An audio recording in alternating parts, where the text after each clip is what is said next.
Good morning, everyone. Today I'm going to talk about clearing brain fog, what brain fog is, what could cause it, and ways to lift it.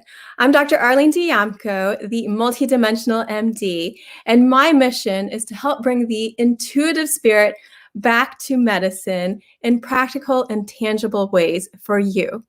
So the reason I wanted to talk about brain fog is I've been seeing so many people just complaining, concerned about just not being able to think well. And, what is brain fog? It's just like this feeling of feeling kind of spacey, cloudy headed. It feels like it takes more energy to think, or it's harder to concentrate. You could be easily distracted, more forgetful. Words don't seem to come as easily. It's like your brain is glitching and it just takes you longer to do regular things. And I feel like everyone has had times in their life where they felt like this. And in particular right now, just the energies in the world, it's September 2021, are kind of strange. And it's like there's like this big cloud over everyone in general. So whether or not you feel like this typically, or you're just feeling more like this now, then these will be really helpful tips to help you just feel like you have more clarity and you can lift that fog. So why would you have brain fog? There can be so many different reasons. And what I think about is the flow to and from the head. So that blood flow, arteries bringing nutrients, veins removing toxins, the lymph flow. We now know that there are lymph in our heads, and letting that drain any inflammation. And of course, the cerebral spinal fluid movement, and that needs to like bathe all the nerves. So anything that can interfere with that flow or the rhythms of the fluids can create some kind of brain fog. And we're going to go through a bunch of things very quickly. So one of those can be blood sugar fluctuations. This could be blood sugar swinging too high or too low. And it could be a matter of avoiding processed sugar and processed foods that could be swinging your blood sugar. A lot of times people's plates, the ratio of foods on their plates are reversed. So it'll be like heavy carb, big piece of protein or meat, and then that little bit of vegetable. And it really needs to be reversed, where you have like the big base of your plate should be more the greens, and then a smaller portion, more in the 20%, would be that clean source of protein or clean whole grains. So you want to be able to balance that out. So sorry, my phone's ringing here. Top that. There you go. So you want to be able to balance your plate to be able to balance that blood sugar. And people have even checked their blood sugars after meals to be able to monitor that. My uncle does this all the time, and he has learned so much in terms of what kinds of foods his body can handle and process well. And it's really goes more towards a much more balanced and healthy ratio of eating. You also want to balance your gut flora, because if you've had a lot of antibiotics, or your gut flora is off, you've had a lot of sugary foods, then you're going to have more yeast-like flora in your body, and that is going to give you these food cravings, these sugar and carb cravings. So get more probiotic foods into your diet. And you can use digestive bitters if you need to. Digestive bitters are herbs that taste bitter, or any food that tastes bitter, from like kale to ginger, the outside of an orange peel. And all of these things they basically tell your body to release its own digestive enzymes so that you can digest your food better. So those all have to do with blood sugar fluctuations. And you can have micro fluctuations. So even if your hemoglobin A1C is completely normal, you could have these micro fluctuations through the day, which leave you feeling maybe a little bit lightheaded, or just like that trouble thinking. And it can be whether it's too high or too low. So keep an eye on how you're eating and what you're eating. You could have some nutritional deficiencies. So going along with diet, I see this really commonly Most people don't eat the best, and most people, I would say, need a lot more greens in their diet. If we did a nutrition panel, like from Genova has a great test. It's a urine test where we can look at your antioxidants, your B vitamins, some minerals, amino acids. And a lot of times what I see when people are in a brain fog is they really need those B vitamins. If you're really stressed and you're doing a lot of work, you're thinking a lot, you're going to be flying through all of these nutrients. So it's a good idea if you want to check out of interest, and this is going to be motivating for you to incorporate more nutrients in your diet or to take supplements if you need to, maybe even just adding a regular good multi. And I have plenty of those. If you need a link for any, just let me know. That can make all the difference. I've seen people that have maybe had just too much alcohol or just not getting enough nutrients in their life in general, and just the simple addition of a really good multivitamin can give them this boost of energy, give them more clarity of thought. So it can be hard or it can be easy. So just get into the mindset of going with the ease of things. And so looking where things are obvious, pointing out that elephant in the room for yourself. And most of the time people know what they need to feel better. So it's following those in steps, step by step. Doesn't have to be all or nothing. Next is dehydration with the change of season. So September, still pretty warm here in Georgia, but with every change of seasons, I will always see people getting more dehydrated. It's like it takes a bit for the mind body to kind of align, and where people will start to listen to those signals of needing to drink more. And sometimes when you're in a brain fog, your mind body aren't so aligned, so it can be harder to pick up on those signals that, yes, I'm actually kind of dry. I just went to California, and the weather there, the climate there is so different. It's much more drier. It's very humid in Georgia.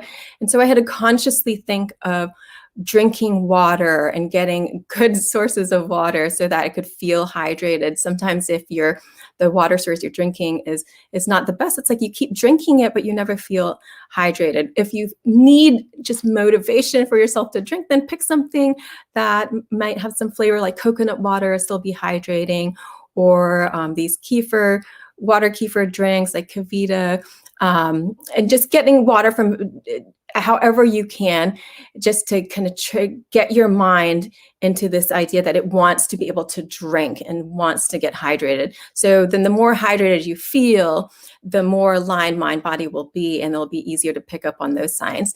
So just when you go to the bathroom, look at your urine. If it is not a pale straw yellow, and if it's a darker yellow, then you need more water. And going along with that flow in the body and flow to and from the head, we need nutrients, but we also need to be able to clear toxins. It's just a natural cycle of things. So to be able to take good things in and then kick things out that we don't need in our body. So this could be toxins from so many sources, and people clear things differently. So some people have a little more trouble clearing things and may need a little bit more help. And this is why it's more important for them to eat cleanly. So avoiding any high mercury in the fish. You can look up online sources of getting like wild caught salmon or tilapia. Those are like lower sources in mercury. Skipjack tuna versus the ahi or the bigger tuna. So those, if you really like seafood, just check and kind of take a look at what you're eating. If you're getting a lot of high mercury fish, then you might consider doing a blood test to see if your mercury levels are up, or just start eating more clean fish. And also choosing organic, avoiding the dirty dozen. You can look that up online. So if you avoid that dirty dozen, choose those organic, you will reduce most of your pesticide exposure from food.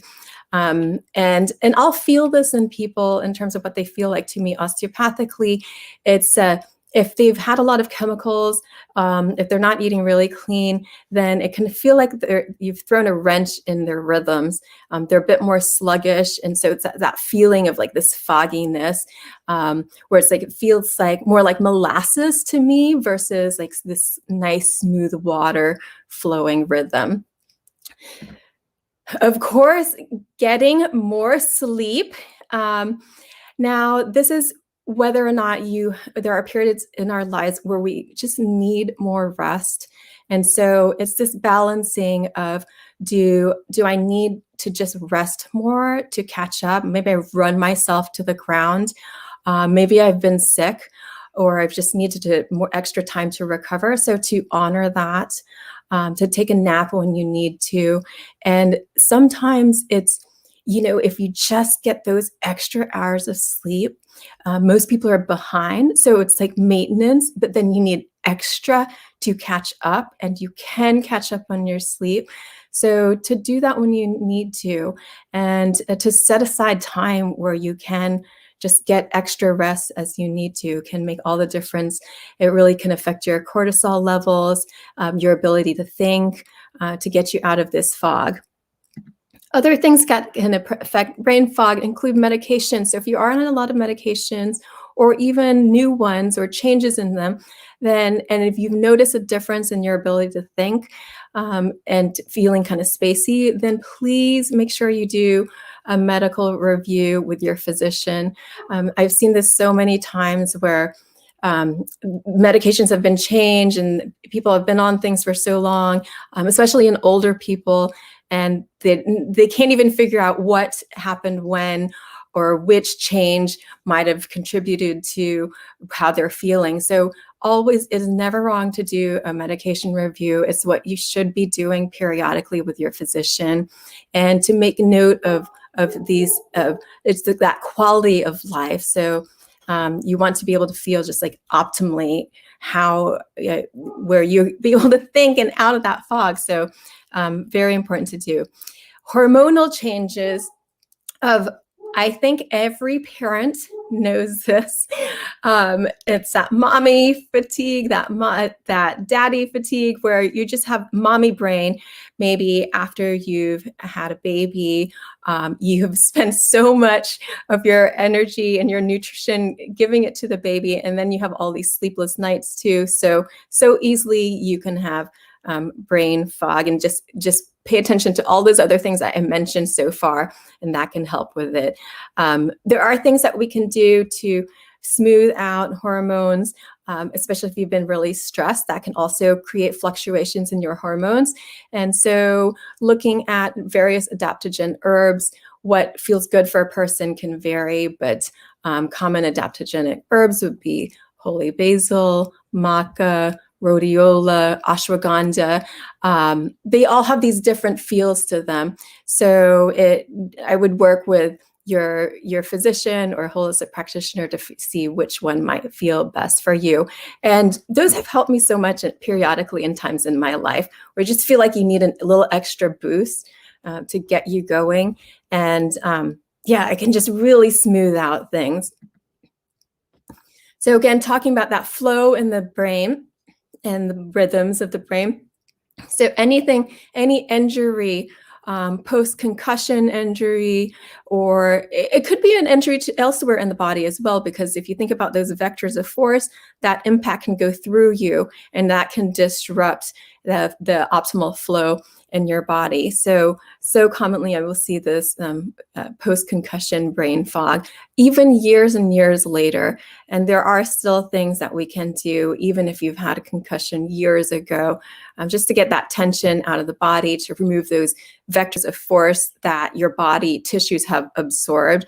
And when it presses on the vessels, then it can just create some variations in the flow. You're still obviously have some flow because you are here alive and well, but it's more about what's optimal. So cranial osteopathy can be so great with that, as can all the other things I've mentioned so far. Okay, so COVID-19. For so many reasons can contribute to brain fog. From long COVID, so these are symptoms that persist after you've had COVID and go on for many months, and some people over a year now. It's getting like this chronic fatigue. And they've also done studies and shown that, like, if you've been on a ventilator, so if you've had any major illness, after you've been on a ventilator, you're more likely to have PTSD, and this can also contribute to the brain fog. And on top of that, of course, with COVID, people have had prolonged isolation. They've been on Zoom so much, so you get the Zoom fatigue. And making sure that regardless of where you are in the world, if you could just make micro changes in your environment. So even if you don't have a lot of space in your home, it's creating like different corners in your home where you can do different things in different areas, so that your brain has like changes to it. So you're not having the same scenery all the time. And where I am right now, this is the corner of my bedroom. I've niched out this little talking space. So you can just create like small micro environments for yourself where you feel like you are changing environments, even if you have to quarantine or isolate. So this brings us to so much of the mind, body, and spirit of brain fog, which doesn't get talked about quite as much. And I really want to spend some time with that today, because this really makes a difference of getting that depth of healing that people are craving versus staying just at the surface. Even when I'm talking about diet and supplements, that is great and that's really foundational for health, but there is so much more to it. And this is why this is the multidimensional aspects to our being. What I see so commonly with brain fog is that it's a way for people to numb out. It's a way for them not to be fully present in their lives. And so you have to take a step back and work with yourself consciously to see what is it in your life right now that you don't want to deal with. And there can be so many things. And I know there are many people going through so many challenges right now. And I've gone through my fair share of challenges as well. And so I understand this not wanting to deal with whatever you are living through at the present moment. But if you keep telling your body that you can't, that it's too overwhelming and you don't want to deal with it, see, your body wants to help you. And so your body will figure out a way to contain it for you so that you can get through it. So it's a coping kind of mechanism, but at the end of the day, it's not as sustainable as we would like it to be. So to recognize that, is this brain fog a way to numb out? Are there some difficult emotions or difficult things that I'm going through right now that is really hard for me to feel? So bit by bit, just have this conversation with yourself and start talking to yourself and feeling just very gently as you can, because this will help to align mind, body. It's my puppy over there. So to help align mind, body, because when you are feeling one thing on the inside, just that authentic feeling of like what the challenges you're going through, but on the outside, you're putting the shell on. See, that's a mind-body mismatch. And until mind, body, spirit kind of line up together, you will always feel a bit off, like there's something not quite right with you. And that's part of that fogginess. And so this is okay, but I want you to just start to be more conscious of it so that you can maybe take steps towards this deeper healing. And along those lines is, I see people creating this box for themselves. It's a box of the shoulds, what you should be, what things should look like, what you should be feeling, or what you should not be feeling. And so these are self-created boxes where whether we've gotten patterns like growing up or through the culture, it's what we should be when maybe we don't feel like that. So it's to get yourself out of your own box. It's just, imagine opening up a door and just walking through, getting out of your own box and out of these shoulds, and flip it around. Think of it as when if you were talking to like a really good friend, or your kid, and it's like, would you want them to be creating this box for themselves? Or would you want them to get out of that box and feel this sense of freedom and limitlessness where, there are so many possibilities? So just recognize when you're creating boxes for yourself and see how you can get out of it. And I know it is a balance, because it's this balance of slowing down, resting, and healing from that brain fog, just your body telling you to rest more, but also making an effort to get engaged in the world. So that's that balance where it can be different for different people at different moments. So it's not resting so much where you disengage from the world completely. And it's not like trying so hard to be engaged in the world that you overwork yourself. So there's got to be something in between. And that's something I'm happy to talk to you on an individual basis, because it's so personal. And I know it can be tricky to figure that out sometimes, but with time, as mind body lines up, then it becomes easier and easier.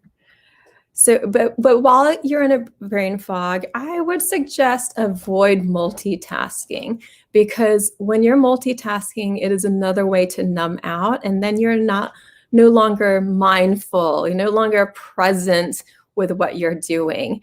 I'm guilty of this so much, and my kids will point it out to me all the time, and because they just want you to pay attention to them fully, right? Be 100% there when they're asking you something or telling you something about their day. And of course, parents are so busy and we have so many things to do. And so I might be thinking about like, oh, what's the next thing I have to do, or your to-do list, or trying not to forget something. And of course, if you're dealing with this brain fog, it's like this big jumble. But if you could just focus on one thing, the task at hand, then that can be practice for you to just be more present. And in that way, you will start to lift out of the fog, because when you scatter yourself and your energies, it's hard for things to feel clear. You're going to feel like you're more in a fog. And because it is International Dot Day, Peter Reynolds' book, Make Your Mark, and it all starts with your dot. If you what your dot is, however you want to express in the world. So I would say to try something new, because it just gets you out of old patterns. If you think about patterns like grooves in a record, and when they're really old and set in, there's some deep grooves there. So it takes a bit of a conscious effort to try something new. But when you try something new, then you can start to groove in new patterns into your neural networks. And that can be just kind of shake things up enough, give you enough wiggle room where you're no longer stuck in a rut, literally like stuck in a rut of those neural network ruts. So go ahead, get your watercolors out, get your crayons out, and you're going to make your dot for the day. And I'm going to do that later with my kids, or I'll just do it myself if they don't want to join me. So just make a circle however you want with whatever you have, markers, crayons, watercolors. This is you making your mark in the world, and there is no right or wrong to it. And I think last I checked, there were like over 21 million people signed up for International Dot Day. So if you haven't done that, check it out. So thank you all so much for joining me today. Please like and subscribe if you haven't already. You can also follow me at All World's Health on Instagram. All World's Health and Pediatrics on Facebook, my website, allworldshealth.com, and a new TikTok, at the MultiDimensional MD. So I look forward to seeing you again next week at 11 a.m. EST. Have a great week and lots of love to you.